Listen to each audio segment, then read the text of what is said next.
महाराष्ट्र के एक दिन के दौरे पर पहुंचे पीएम मोदी। महाराष्ट्र को देंगे 76,000 करोड़ की सौगात। ग्लोबल फिनटेक फेस्ट को भी करेंगे संबोधित। पीएम पालघर में 76,000 करोड़ की लागत वाली वधवन बंदरगाह परियोजना की आधारशिला रखेंगे। मुंबई के जियो वर्ल्ड कन्वेंशन के कार्यक्रम में पीएम मोदी ने मुआयना किया। फाइनेंस टेक्नोलॉजी के नए और नायाब तरीकों को देखा और समझा। झारखंड के पूर्व सीएम चंपई सोरेन आज थामेंगे बीजेपी का दामन। रांची के गोल चक्कर मैदान में दोपहर 1 बजे बीजेपी में होंगे शामिल। चंपई सोरेन के साथ उनके पुत्र बाबूलाल सोरेन भी बीजेपी की सदस्यता लेंगे। गोल चक्कर मैदान में आयोजित कार्यक्रम में चंपई के हजारों समर्थक भी मौजूद रहेंगे। चंपई और उनके बेटे को केंद्रीय मंत्री शिवराज सिंह चौहान और असम के मुख्यमंत्री हिमंता बिस्वा शर्मा बीजेपी की सदस्यता दिलाएंगे। सीएम योगी के काले कारनामे वाले बयान पर अखिलेश यादव का पलटवार। ट्वीट कर कहा, अच्छा बुरा कोई रंग नहीं, नजरिया होता है।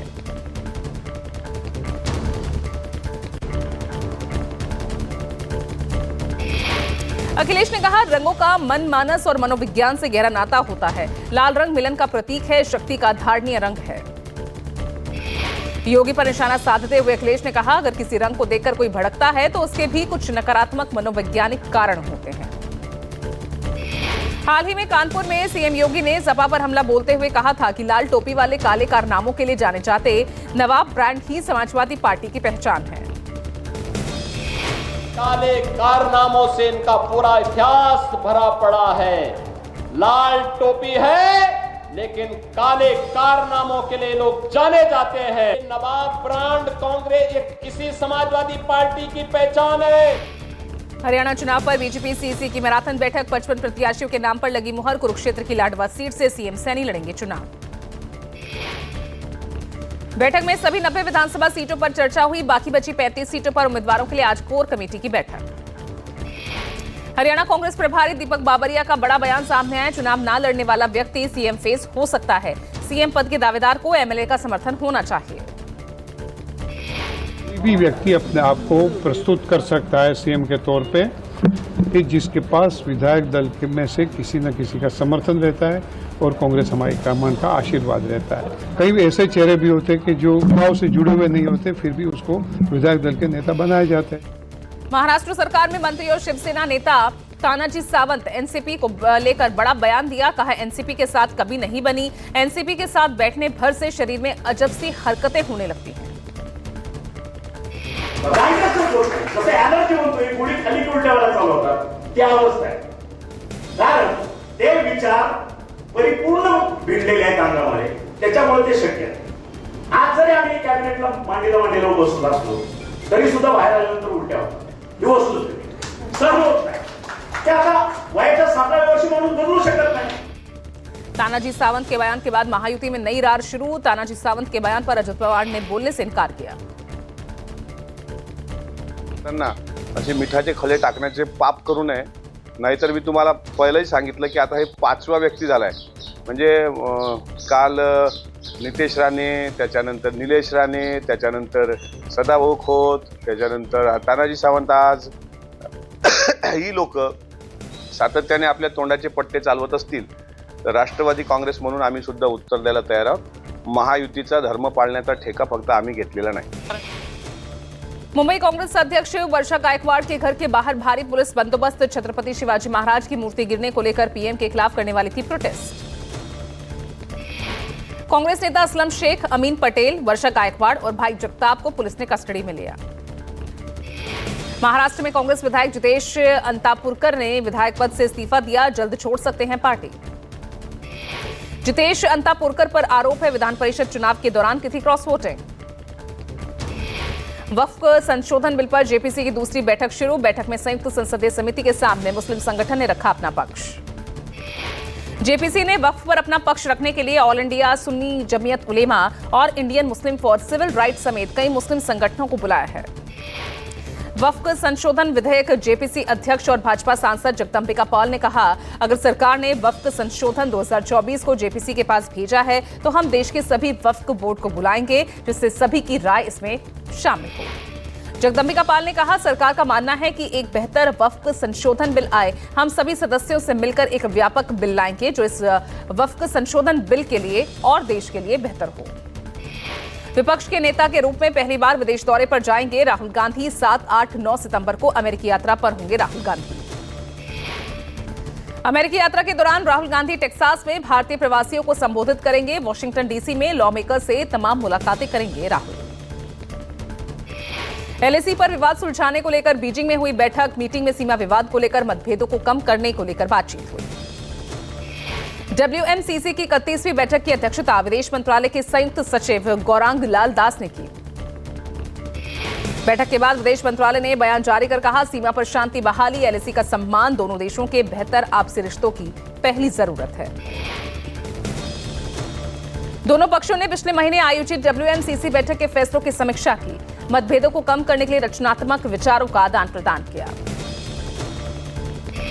ट्रेनी डॉक्टर के रेप मर्डर केस में ममता बनर्जी का ऐलान, बंगाल में लाया जाएगा एंटी रेप लॉ।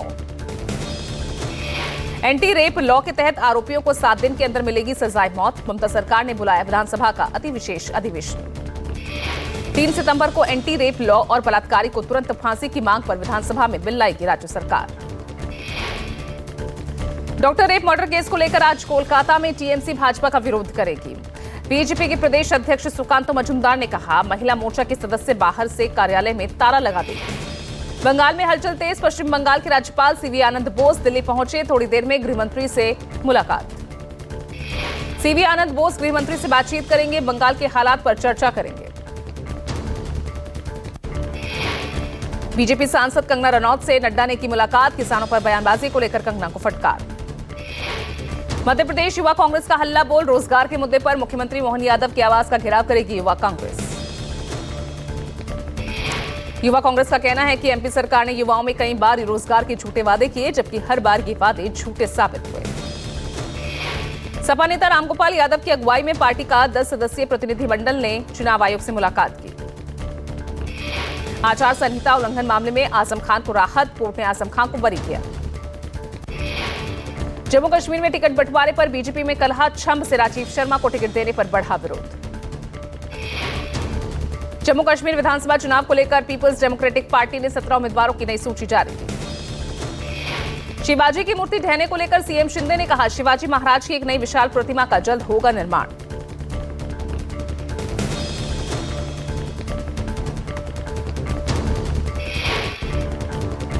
सिंधुदुर्ग में छत्रपति शिवाजी की प्रतिमा गिराने को लेकर राज्य के डिप्टी सीएम अजित पवार ने राज्यवासियों से मांगी माफी।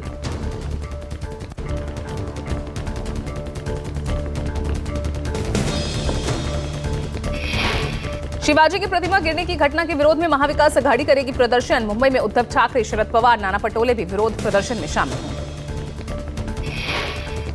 कांग्रेस नेता प्रियंका गांधी ने भी सिंधुदुर्ग में शिवाजी की प्रतिमा ढहने को लेकर पीएम मोदी पर साधा निशाना।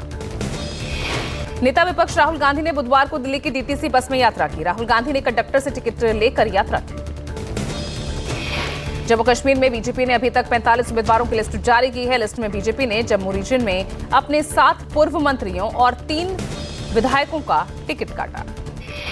लिस्ट में 13 ऐसे नेताओं को टिकट दिया गया है जो दूसरी पार्टी से आए। नाराज बीजेपी कार्यकर्ताओं ने आरोप लगाया, जो पैराशूट से नेता आए हैं उन्हें टिकट देने में प्राथमिकता दी गई। कटरा से रोहित दुबे के टिकट काटने को लेकर बीजेपी के कार्यकर्ता अभी भी नाराज हैं। जम्मू कश्मीर विधानसभा चुनाव के लिए बीजेपी ने जारी की है तीसरी लिस्ट। कटरा सीट से रोहित दुबे की जगह बलदेव राज शर्मा को बीजेपी ने टिकट दिया। बीजेपी की जारी इस नई लिस्ट को लेकर कई नेता कार्यकर्ता नाराज दिखे। रोहित दुबे का टिकट कटने पर समर्थकों ने जमकर हंगामा किया।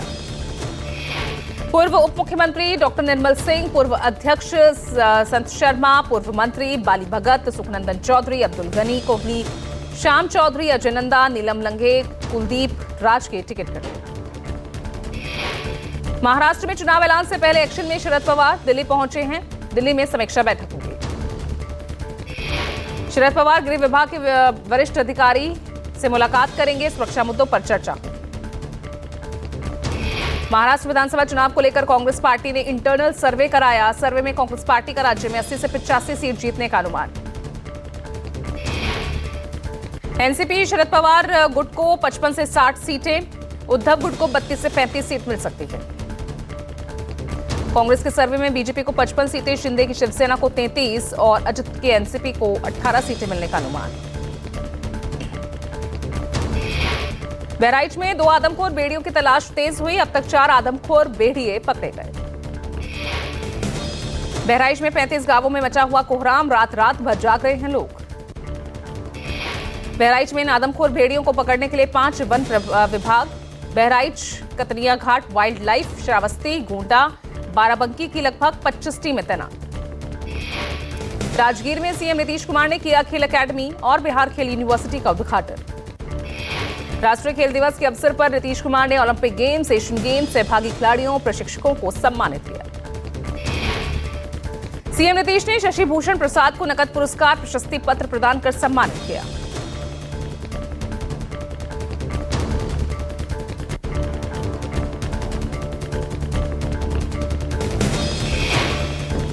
दिल्ली में 30 अगस्त से 2 सितंबर तक मध्य प्रदेश उत्सव। 4 दिनों तक चलने वाले उत्सव में दिखी लघु मध्य प्रदेश की झलक। सीएम मोहन यादव ने कहा, उत्सव के जरिए समृद्ध कला, पर्यटन, सांस्कृतिक विरासत, जन कल्याणकारी योजना, उपलब्धियों का वृहद प्रदर्शन होगा। मध्य प्रदेश उत्सव के लिए सांसद, विधायक समेत कई गणमान्य व्यक्तियों को किया गया आमंत्रित। गुजरात में आज आसमान से बरस सकती है दोहरी आफत। अरब सागर के ऊपर बना डीप डिप्रेशन चक्रवाती तूफान में बदला। गुजरात के मुख्यमंत्री भूपेंद्र पटेल ने जामनगर में बाढ़ के हालात की समीक्षा की। गुजरात में भारी बारिश ने कई इलाके जलमग्न हो गए हैं। बाढ़ के पानी में फंसे लोगों का रेस्क्यू किया गया। तेलंगाना, आंध्र प्रदेश, ओडिशा के तटीय इलाकों में आज से 2 सितंबर तक भारी बारिश का अलर्ट। आगरा में भी बारिश का प्रकोप देखने को मिला। एक पुरानी जर्जर इमारत भरभरा कर गिर गई। गुजरात के कच्छ में लगातार बारिश से बाढ़ जैसे हालात, सड़कों पर पानी भरा।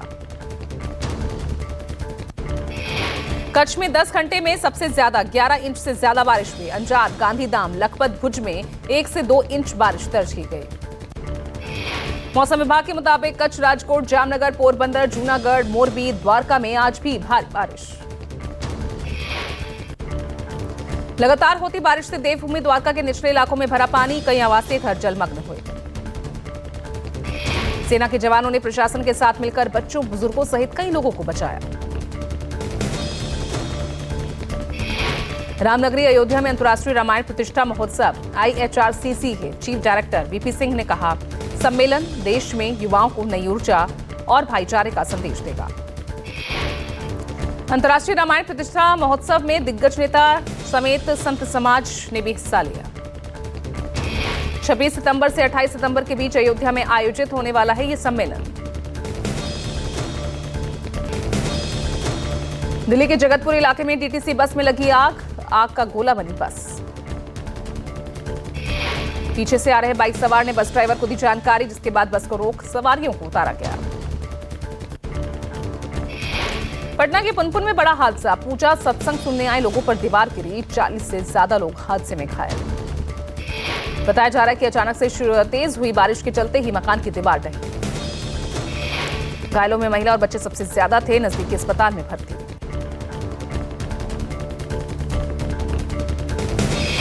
राजस्थान के बाड़मेर में लापरवाही से दर्दनाक हादसा। डांस करते करते महिला की जनरेटर में फंसने से मौत।